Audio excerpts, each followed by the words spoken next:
Amerika Kengash Palata a'zosi Marco Rubio Germaniya avtomobil şirketi Volkswagen'ning prezidenti Herbert Diess'ga xat yozib, onun Huayo Cobalt va Changshan hassadorlik guruhi qatorliq ikki Xitoy shirkati bilan bo'lgan sherikchilik munosabati to'g'risida yana ilgirlab uchur bilan ta'minlashini talab qilgan.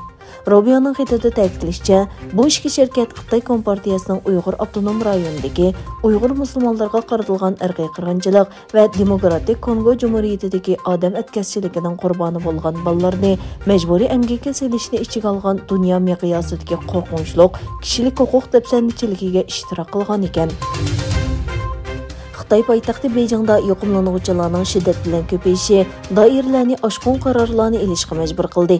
Emgakchilar bayrami harfisida Beyjingda restoranlarda tomoq yeyish ma'ni qilindi. Shuning bilan birga rasmiy organlarga kirishda tekshirish natijasi ko'rsatish talab qilindi.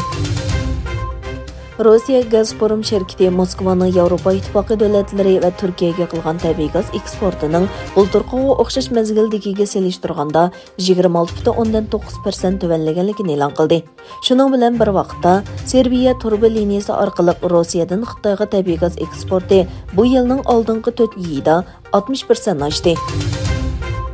Birleşken Devletler Teşkilatı Dünya Yemeklik Programmasi Ukrayna portida 4.500.000 tonna açlıqning to'xtab qolganligini e'lon qildi.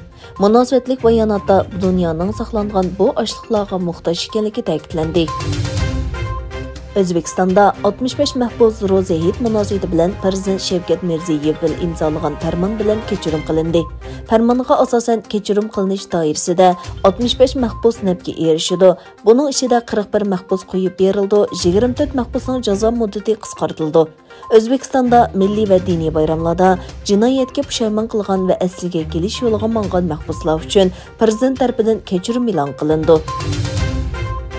Dünya musulmonlari beshi rahmat, o'tirsi mag'firat va oxiri do'zax azobidan qutulish bo'lgan muborak Ramazonni oxirlashtirib, ro'za hayitni kutib olmoqda.